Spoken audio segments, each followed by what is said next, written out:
नमस्कार। आज हम एक बहुत ही दिलचस्प सफ़र पर निकलने वाले हैं भारतीय दर्शन की दुनिया में। हम इसकी कुछ बुनियादी लेकिन बहुत ज़रूरी बातों को समझेंगे। तो चलिए एक सवाल से शुरू करते हैं। अपनी जिंदगी को लेकर किसी की फिलॉसफी क्या है, मतलब जीवन दृष्टि क्या है? हो सकता है इस पर ज्यादा सोचा ना हो, पर सच तो यह है कि हम सब जाने अनजाने में एक पर्सनल फिलॉसफी के हिसाब से ही जीते हैं। और इसी बात को ये कोड बहुत अच्छे से समझाता है। मतलब ये कि फिलॉसफी कोई लग्जरी या शौक की चीज़ नहीं है, बल्कि एक सोचे समझे जीवन के लिए ये एक बुनियादी ज़रूरत है। असल में हमारे पास ये चॉइस है ही नहीं कि फिलॉसफी हो या ना हो। चॉइस बस इतनी है कि हमारी फिलॉसफी अच्छी हो या बुरी। और यहीं से हम भारतीय दर्शन के बिल्कुल कोर आइडिया तक पहुंचते हैं। देखिए, ये सिर्फ कुछ इंटेलेक्चुअली क्यूरियस लोगों की दिमागी कसरत नहीं है। नहीं, ये एक बहुत ही प्रैक्टिकल खोज है दुनिया के दुखों को समझने की और फिर उन पर काबू पाने की। भारतीय परंपरा में फिलॉसफी के लिए जो शब्द है वो है दर्शन। दर्शन का मतलब है सत्य को देखना, उसकी सीधी अनुभूति करना। तो यहाँ मकसद सिर्फ सच के बारे में सोचना या बातें करना नहीं है, बल्कि उसे असल में महसूस करना है और उसी से आज़ादी पाना है। तो सवाल उठता है कि ये भारतीय नजरिया वेस्टर्न फिलॉसफी से अलग कैसे है। चलिए इसी को जरा समझते हैं। अक्सर क्या होता है कि वेस्टर्न फिलॉसफी में चीज़ों को अलग अलग खाँचों में बांटकर देखा जाता है, जैसे कि एथिक्स अलग, लॉजिक अलग, मेटाफिजिक्स अलग। लेकिन भारतीय दर्शन का नजरिया थोड़ा अलग है। यहाँ सिंथेटिक आउटलुक अपनाया जाता है, मतलब किसी भी समस्या को एक साथ हर एंगल से देखा जाता है, नैतिक भी, तार्किक भी, मनोवैज्ञानिक भी। एक तरह से ये एक 360 डिग्री व्यू है। अब भारतीय दर्शन की ये दुनिया तो बहुत बड़ी है, तो इसे समझने के लिए इसे मोटे तौर पर दो हिस्सों में बांटा गया है। एक आसान सा फ्रेमवर्क है। ये जो फ्लोचार्ट है, ये हमें वही क्लासिफिकेशन दिखाता है। देखिए, सबसे बड़ा जो बंटवारा है वो इस बात पर है कि कोई स्कूल वेदों की अथॉरिटी को मानता है या नहीं। जो मानते हैं उन्हें कहते हैं आस्तिक, और जो नहीं मानते उन्हें कहते हैं नास्तिक। और फिर इनके अंदर भी अलग अलग स्कूल हैं, जैसा कि यहाँ दिख रहा है। अच्छा, यहाँ एक बहुत ज़रूरी बात समझनी होगी। जब हम आस्तिक कहते हैं तो हमारे दिमाग में आता है भगवान को मानने वाला, पर यहाँ इसका वो मतलब नहीं है।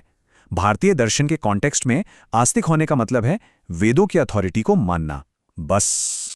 इस आस्तिक कैटेगरी में ये 6 मुख्य स्कूल आते हैं: मीमांसा, वेदांत, सांख्य, योग, न्याय और वैशेषिक। ये सभी वेदों को तो मानते हैं, पर हाँ, सच क्या है, लॉजिक क्या है और मोक्ष तक कैसे पहुंचना है, इन सब पर इनके अपने अपने विचार हैं। तो ये तो हुई आस्तिक स्कूलों की बात। अब सिक्के का दूसरा पहलू देखते हैं, यानी नास्तिक स्कूल, जो वेदों की अथॉरिटी को नहीं मानते। इस नास्तिक कैटेगरी में 3 बड़े नाम हैं। पहला है चार्वाक, जो पूरी तरह से मटीरियलिस्टिक थे। फिर आते हैं बौद्ध और जैन दर्शन। इन तीनों ने ही वेदों को नहीं माना और अपनी फिलॉसफी को बिल्कुल अलग आधार पर खड़ा किया। तो हमने ये तो देख लिया कि ये स्कूल अलग अलग कैसे हैं, पर अब जरा उन धागों पर नजर डालते हैं जो इन सबको, या कहें कि ज्यादातर को, एक साथ जोड़ते हैं। अगर चारवाक को एक तरफ रखते हैं तो लगभग हर भारतीय फिलॉसफी का स्टार्टिंग पॉइंट एक ही है। जीवन में दुख है और आखिरी मंजिल भी एक ही है, इस दुख से पार पाना। बस यही एक प्रॉब्लम सॉल्यूशन का फ्रेमवर्क है जो इन सभी दर्शनों की नींव में है। और इस पूरी कहानी के सेंटर में है कर्म का सिद्धांत। ये एक तरह का यूनिवर्सल लॉ है, नैतिक कॉज एंड इफेक्ट का नियम। बिल्कुल सीधे सादे शब्दों में कहें तो हर एक्शन का एक रिएक्शन होता है, हर काम का एक नतीजा होता है। कभी सोचा है कि ऐसा क्यों होता है कि एक जैसे माहौल में पले बढ़े 2 लोगों की जिंदगी इतनी अलग हो जाती है? या फिर अच्छे लोगों के साथ बुरा क्यों होता है? कर्म का सिद्धांत इन्हीं सवालों का एक जवाब देने की कोशिश करता है। कर्म का कॉन्सेप्ट भी काफी डिटेल में समझाया गया है। इसे आप 3 हिस्सों में देख सकते हैं। पहला है संचित कर्म। ये हमारे सभी पिछले जन्मों के कर्मों का टोटल बैलेंस है। फिर आता है प्रारब्ध कर्म। ये उस संचित कर्म का वो छोटा सा हिस्सा है जो इस जन्म में फल दे रहा है, जो हमारी किस्मत बना रहा है। और तीसरा है क्रियमाण कर्म, यानी वो नए कर्म जो हम अभी इस पल में कर रहे हैं और जो हमारे आने वाले कल को बनाएंगे। तो अगर दुख प्रॉब्लम है और कर्म वो सिस्टम है जिससे ये प्रॉब्लम चल रही है, तो इसका सॉल्यूशन क्या है? सॉल्यूशन है मोक्ष, यानी लिबरेशन या मुक्ति।